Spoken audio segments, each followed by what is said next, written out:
Hi kids, welcome back to the chess lesson. In today's lecture, we'll talk about positional strategy and the rook endgame. It happened in the game between the two computers on January 31st, 2024. So it's a brand new game. Well, let's first analyze this position. You can see that white has an isolated pawn, but also black has two isolated pawns. So those two isolated pawns are weaker than just one. So white has better pawn structure. And the other important issue here is that the knight can go to e5 and attack the pawn on c6 immediately. Right? So there's an outpost, great outpost for a black knight, but there's also a great outpost for a white knight. So the first move that white played is rook c1, and then knight e5. So there's an attack on the pawn on c6, knight e7, and excellent move rook c5. So this is a very important move because it activates the rook. Rook now can go to a5. And on a5, of course, rook is very, very active. King h8, king f2. And now I want you to learn this move that is very important for this position. Pawn to g4. Well, what do we get here? Yes, there is a protected pass pawn, right? And you can say it's dangerous, of course, right? But it is under the control, right? Knight is controlling it, king is controlling it. But what happened after g4, the pawn on h6 is quite weak. And that pawn will be taken later on. So white plays this move, king f3, and then b4. And look at the next move, rook e5. So now we can see that the positional chess is based on a tactical chess. Look, if the rook takes on e4, you can play rook a7, taking the knight. King goes to f8. You can capture the knight and then play a fork. So it's a tactics, right? So the positional chess is based on a tactical chess. You still have to know the combinations. And this is one of my favorite moments of the game, right? Where white plays rook a4. When I was looking at this move, I'm thinking, what is it? Like, what is computer doing? And then I understood the computer is not rushing, wants to put the black into the zugzwang position. And you will see just after a couple of moves, the black, look, is going to be in a similar position, but actually much worse. Look at this, king d3, right? The computer is really not planning to go to c4. Rook a6, excellent.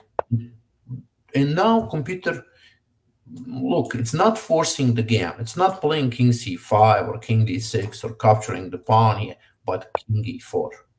Well, and this is the strategy that is very important to learn, right? Like sometimes you really don't have to do much, just stay in one place, don't force the game.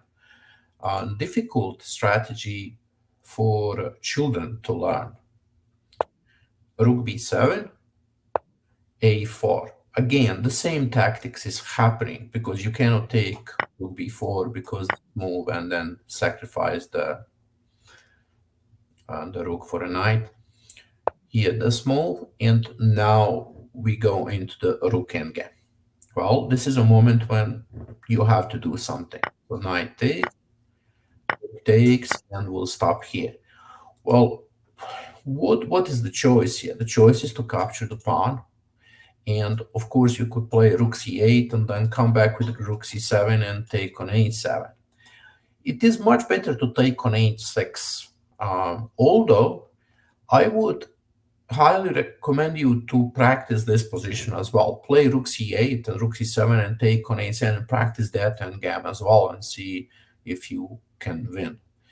Um, Now, rook h6, rook h6.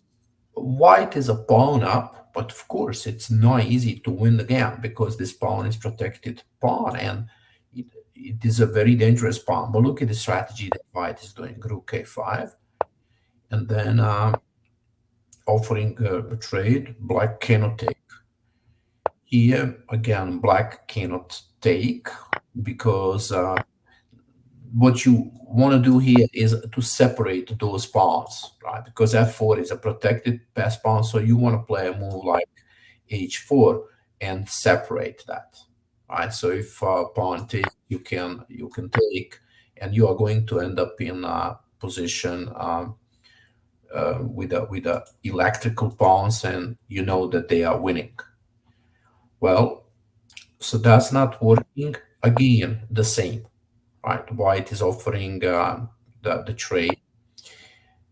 And now pay attention how this rook on f5 is really marvelous piece. It's from behind of the pawn and controlling that pawn. King c6 and rook e3, d5, rook takes. Well, we have a 3 against 3. But the problem for the black is that black king is cut off.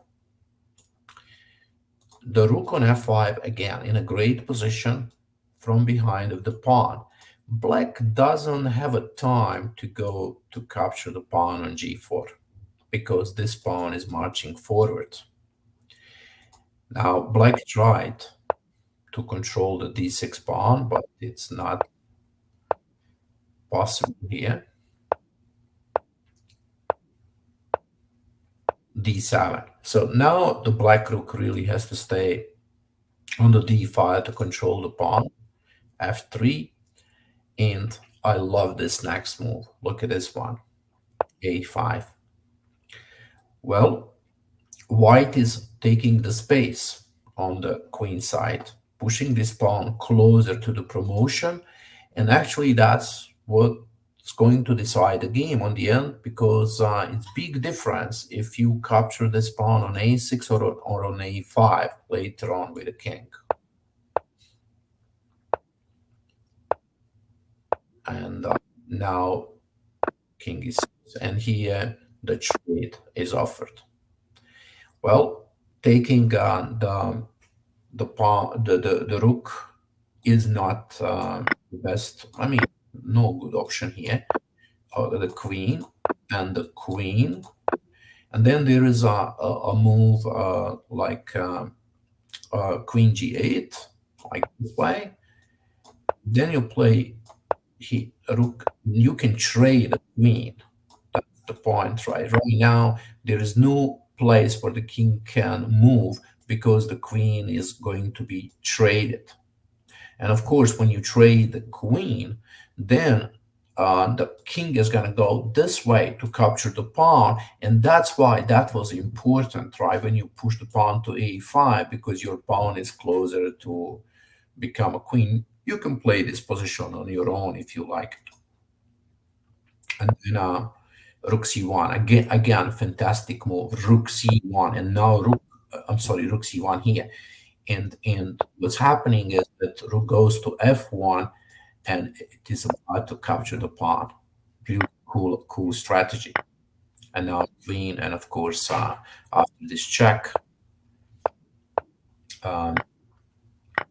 the black resigned the game. And now you can see really why a5 move was so important, because now white can go to capture that pawn and win the game. I really love this game. It is such a great strategical game. So how do we practice? How do you learn to play the strategical positions like this? Well, set up this position on your computer. Like I said, chess.com is really an amazing for practicing. You can do it with a different kind of engines. You can also do it here in Lichess. And Play this position against the computer, right? Try to see if you can win those kind of games. And then go to the second position all the way down. Let's set this position and try to win this rook endgame. You can do that for a homework. Practice those two positions and see if you have any success. If you cannot do it, it's okay. You just practice again because those are, of course, very difficult, complicated positions. But this is how you can improve your strategical understanding, positional understanding, and also improve your end games. Kids, I'll see you then tomorrow. Bye bye.